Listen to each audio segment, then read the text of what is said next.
Sheikh chilli नाम का एक लड़का रहता था। उसकी माँ बहुत गरीब थी। शेख चिल्ली का पिता मर चुका था। उसकी माँ बेचारी किसी तरह शेख चिल्ली को पालती पोसती थी। शेख चिल्ली स्वभाव से नटखट तो था ही, साथ ही वह बेवकूफ भी था। उसकी बेवकूफी के कारण उसकी माँ को बहुत से उल्लाहने सुनने पड़ते थे। अंत में एक दिन ऊब कर उसने शेख चिल्ली को घर से निकाल दिया। शेख चिल्ली घर से निकलकर पड़ोस के एक दूसरे गांव में चला गया। वहां उसने एक झोंपड़ी बनाई और रहने लगा। उसका स्वभाव बहुत ही खुशदिल था, इसलिए गांव के लोग उसके मित्र हो गए। उन्होंने उसकी बड़ी मदद दी और उसका रोटी पानी का खर्च चलने लगा।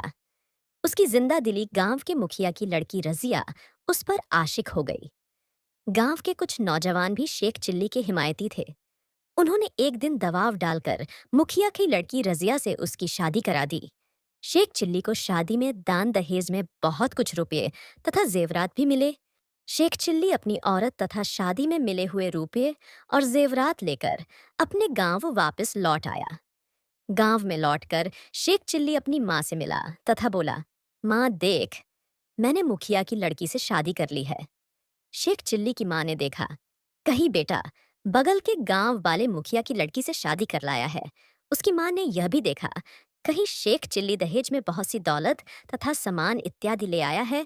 तो वह मन ही मन बहुत खुश हो गई। परंतु वह जानती थी कि शेख चिल्ली एक बिल्कुल बेकार लड़का है। इसको पैसा कमाने का कोई भी हुनर मालूम नहीं। इसलिए वह कहने लगी, बेटा तू महालान तो आदमी है, तेरे किए कुछ भी होने का नहीं। यह सुनकर शेख चिल्ली ने कहा, माँ मैंने इतना बड़ा काम किया है, क्या यह कम है?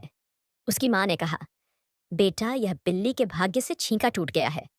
तू अगर अपने मन से जानबूझकर कोई काम करे और उसमें कोई तरक्की करके चार पैसे कमाकर ला सके तो मैं जानूं, तू मुझे बुढ़ापे में सुख नहीं दे सकता। यह सुनकर शेख चिल्ली ने कहा, माँ तू ऐसा मत बोल, मैं वक्त आने पर तेरे लिए कुछ कर सकता हूँ। इसी तरह कुछ और वक्त बीत गया। उसकी औरत पीहर चली गई और 1 साल बीत गया। एक दिन उसने ससुराल जाने की ठान ली। माँ से पूछा, अम्मी जान, मेरी ससुराल कहाँ है? मुझे उसका पता बताओ ताकि मैं वहां एक बार हो आऊं, मैं भूल गया हूं। इस पर उसकी माँ ने कहा, बेटा तुझ में अक्ल तो है ही नहीं, इसलिए अगर मैंने पता बताया तो तू भूल जाएगा। इसलिए मेरी बात का ख्याल रखिए तो सीधा अपने ससुराल पहुंच जाएगा। यह कहकर उसने कहा, बेटा तू सीधा अपनी नाक की सीध में चले जाना, कहीं से इधर उधर मुड़ना नहीं, बस सीधे अपनी ससुराल पहुंच जाएगा। यह सुनकर शेख चिल्ली सीधन ससुराल को चल दिया। चलते चलते उसकी माँ ने कहा, बेटा जो साग सत्तू घर में था मैंने बांध दिया है, ये पोटली लेता जा और भूख लगने पर यही साग सत्तू खा लेना। शेख चिल्ली अपने घर से चलकर सीधा अपने नाक की सीध में रवाना हुआ। वह जब अपने घर से सीधा मैदान में 2-3 कोस निकल आया तो सामने एक दरख्त पड़ा। उसने सोचा, माँ ने नाक की सीध में चलने को कहा था। यह सोचकर वह पेड़ पर चढ़ गया और फिर दूसरी तरफ से उतर फिर नाक की सींच में रवाना हुआ। आगे चलने पर उसे एक नदी मिली। उसने उस नदी को बड़ी मुश्किल से पार किया और आगे चल पड़ा। इसी प्रकार चलता हुआ वह आखिरकार अपनी ससुराल आ पहुंचा।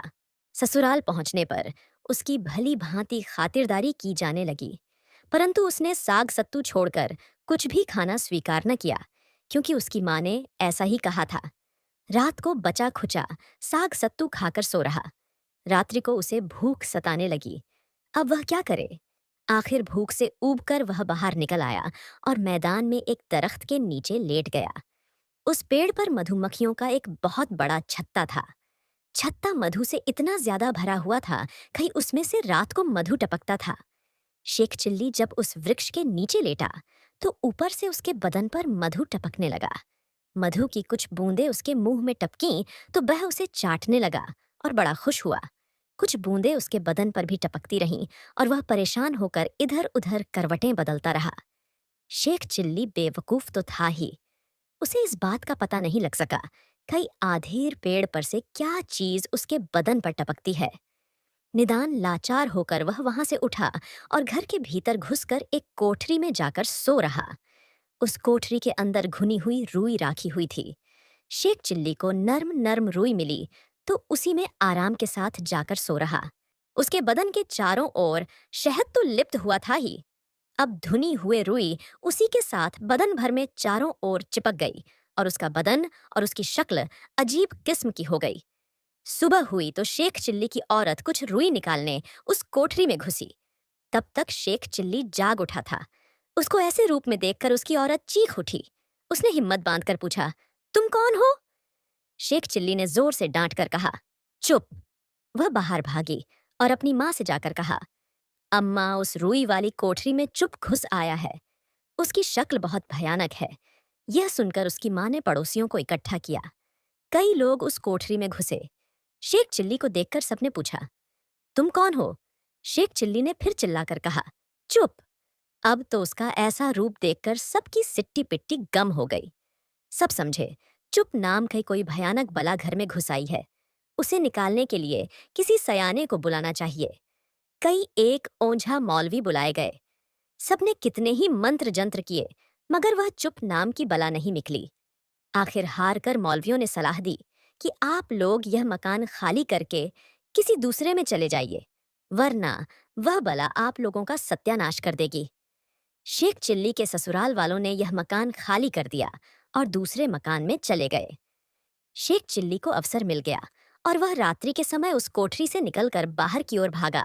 रास्ते में कुछ चोर दिखाई पड़े। आगे एक किसान के बहुत से भेड़ वगैरह बंधे थे। शेख चिल्ली चोरों के डर के मरे उन्हीं भेड़ बकरियों के बीच जा घुस कर बैठ गया। उधर वे चोर भी उसी तरफ आ पहुंचे। चोरों ने कई एक भेड़ों को चुरा लिया। उन्हीं में शेख चिल्ली ने को भी रुई से लिपटा हुआ देख कोई दुम्बा भेड़ समझकर साथ लेकर भाग चले। भागते भागते वे नदी के किनारे आ पहुंचे। इतने में सुबह होने लगी। उन्होंने सब भेड़ों को जमीन पर पटक दिया। यह देखकर शेख चिल्ली ने कहा, मुझे थोड़ा धीरे से पटकना। उसकी आवाज सुनकर चोरों की नानी मर गई। उन्होंने समझा कि यह कोई भेड़ के रूप में भयानक बला है जो कि इस तरह बोलती है। उन्होंने शेख चिल्ली को पानी में फेंक दिया और भाग चले। उधर पानी में शहद घुल जाने के कारण शेख चिल्ली के बदन पर चिपकी हुई रुई साफ हो गई। उसने बदन मल मल कर स्नान किया और सुबह होते ही ससुराल आया। दूसरे मकान में जाकर अपने ससुर को मिला और पूछा, आपने मकान क्यों छोड़ दिया? ससुर ने कहा, मेरे मकान में कोई चुप नाम की बला घुस गई है। शेख चिल्ली ने झूठ मूठ जाकर कोई मंत्र पढ़ दिया और फिर कहा वह बाला चली गई। आखिर सब लोग उसी मकान में चले आए। शेख चिल्ली की बड़ी खातिरदारी हुई। वह सखवाल में ही रहने लगा। एक दिन उसने ससुर से कहा, मैं कोई कारोबार करना चाहता हूँ, मुझे एक गाड़ी बनवा दीजिए। दिन में लकड़ियां काटूंगा और गाड़ी में लाद कर बाजार में बेचूंगा। ससुर ने एक बैलगाड़ी बनवा दी। शेख चिल्ली ने जंगल से लकड़ियां लाने के लिए बैलगाड़ी जोती। बैलगाड़ी लेकर वह चला तो कुछ आगे जाकर गाड़ी जंगल में छर्र छू की आवाज करने लगी। शेख चिल्ली ने सोचा, यह मेरे कारोबार का पहला दिन है और यह गाड़ी साली अपशकुन कर रही है। आरे की मदद से गाड़ी को काटकर टुकड़े टुकड़े कर दिया तथा उसे वहीं फेंक फांक कर आगे लकड़ी काटने चल दिया। शेख चिल्ली एक मोटा पेड़ देखकर उसी पर चढ़ गया। एक बहुएं ही मोती डाल पर जा बैठा और कुल्हाड़ी से काटकर जब थक गया तो आरा हाथ में उठाकर उसी से उसने उस डाल को काटना शुरू किया। इतने में एक आदमी नीचे गुजरा। उसने जब शेख चिल्ली को डाल काटते देखा तो ठहर गया। गौर से देखने पर उसको मालूम हुआ कि शेख चिल्ले उसी डाल को डांट रहा था जिस पर कि वह बैठा हुआ है। उसने कहा, अरे मूर्ख, तू जिस डाल पर बैठा है उसी को काट रहा है। इस तरह तू डाल के साथ साथ खुद भी नीचे गिर जाएगा। शेख चिल्ली ने कहा, अरे जा जा, मैं भला जमीन पर कैसे गिर सकता हूँ? वह आदमी वहीं ठहर गया। थोड़ी देर में डाल कट गई और डाल के साथ साथ शेख चिल्ली भी नीचे आ गिरा। तब शेख चिल्ली उसको कहने लगा, आप तो बहुत बड़े आदमी मालूम होते हैं। मुझे यह तो बताइए कि मैं कब मरूंगा?